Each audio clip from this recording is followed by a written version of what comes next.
भडगाव येथील नगर परिषदेच्या निवडणुकीत माघारीच्या अंतिम दिवशी प्रभाग क्रमांक 8 मधील नामांकन दाखल असलेले उमेदवार दिलीप उत्तम मराठे यांनी आपला उमेदवारी अर्ज दिनांक 21 नोव्हेंबर 2025 रोजी माघारी घेत शिवसेनेचे प्रभाग क्रमांक 8 मधील अधिकृत उमेदवार डॉक्टर प्रमोद पाटील यांना जाहीर पाठिंबा देत पाचोरा भडगाव मतदारसंघाचे आमदार किशोरप्पा पाटील यांच्या उपस्थितीत भडगाव येथील पक्ष कार्यालयात पक्ष प्रवेश करत सेनेची कमान हाती घेत लोकनियुक्त नगराध्यक्ष पदाचे उमेदवार रेखाताई मालचे व प्रभाग क्रमांक 8 मधील उमेदवार डॉक्टर प्रमोद पाटील व समीक्षाताई लकीचंद पाटील यांना जास्तीत जास्त मतदान कसे मिळेल यासाठी प्रयत्नशील राहील असे त्यांनी यावेळी सांगितले। यावेळी शिवसेनेचे पदाधिकारी व कार्यकर्ते तसेच प्रभागातील मतदार बांधवांची मोठ्या संख्येने उपस्थिती होती। दादासाहेब, आपण प्रभाग क्रमांक 8 मधून माघारी घेत कोणाला पाठिंबा दिला? मी 8 मधून माघारी स्वेच्छेने घेतली, पण डॉक्टर प्रमोद पाटील त्यांना पाठिंबा द्यायचा आहे। आपलं नाव? दिलीप हंसराज मराठे। अप्पासाहेब नमस्कार। अप्पासाहेब, भडगाव नगर परिषदेत आपण 24 उमेदवार दिले, त्यापैकी प्रभाग क्रमांक 8 मध्ये आपण जे उमेदवार दिले नेमके ते कसे दिले? मी आज आपल्याला सगळ्यांना अतिशय आनंदाची गोष्ट या ठिकाणी मला सांगायची आहे की आज आपल्याला सगळ्यांना माहिती आहे की जे नगरपालिकेचं इलेक्शन लागलेलं आहे त्या इलेक्शनचा आज माघारीचा दिवस होता आणि या माघारीच्या दिवशी प्रभाग क्रमांक 8 मध्ये आमचेच शिवसैनिक अतिशय ज्येष्ठ नेते 1986 पासून ज्यांनी या भडगाव शहराची आणि तालुक्याची शिवसेनेची धुरा सांभाळली असे आदरणीय ज्येष्ठ नेते दिलीप दादा मराठे यांनी या प्रभाग क्रमांक 8 मधून आपली उमेदवारी दाखल केलेली होती। खरं म्हणजे दुर्दैव असं की त्यांनी मला या ठिकाणी उमेदवारी करायची आहे अशी इच्छा माझ्याजवळ व्यक्त केली नाही।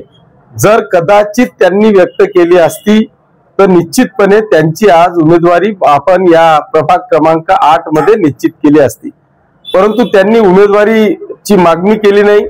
परंतु काही कारणास्तव त्यांनी अपक्ष म्हणून या प्रभाग क्रमांक 8 मध्ये उमेदवारी दाखल केली आणि आम्ही आपल्या प्रभागाचे या प्रभाग क्रमांक 8 चे अधिकृत उमेदवार म्हणून या शहरातले अतिशय प्रसिद्ध असे डॉक्टर आदरणीय प्रमोदजी पाटील यांना जनरल पुरुष म्हणून आपण या ठिकाणी उमेदवारी दाखल केलेली आहे।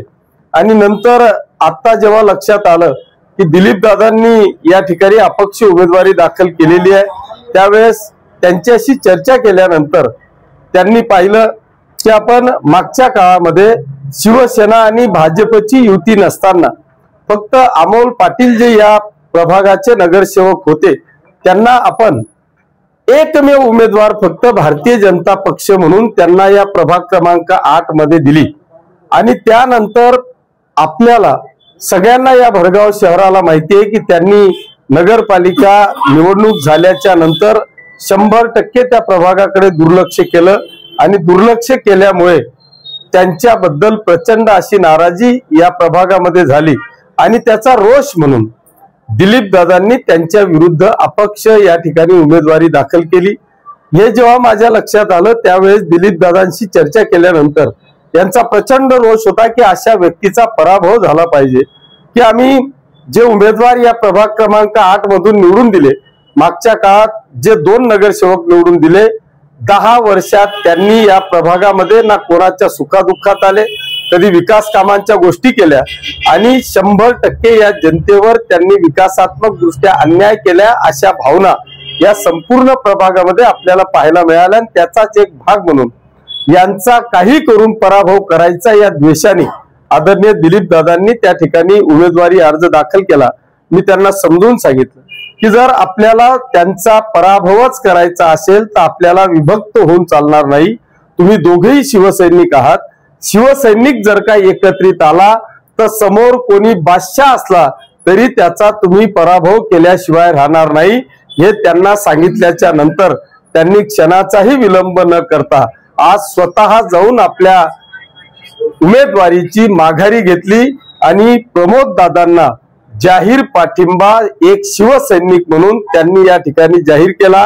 मी त्यांचे मनापासून आभार मानतो, त्यांना धन्यवाद देतो की असा हा सगळा शिवसैनिक एकवटल्यानंतर 100% समोरच्यांचा पराभव हा अटळ आहे, अशा पद्धतीची अपेक्षा आता या निमित्तानं मी व्यक्त करतो. आमच्या चॅनलला लाईक करा, सबस्क्राईब करा, बेल आयकॉनवर क्लिक करा आणि हो शेअर करायला विसरू नका.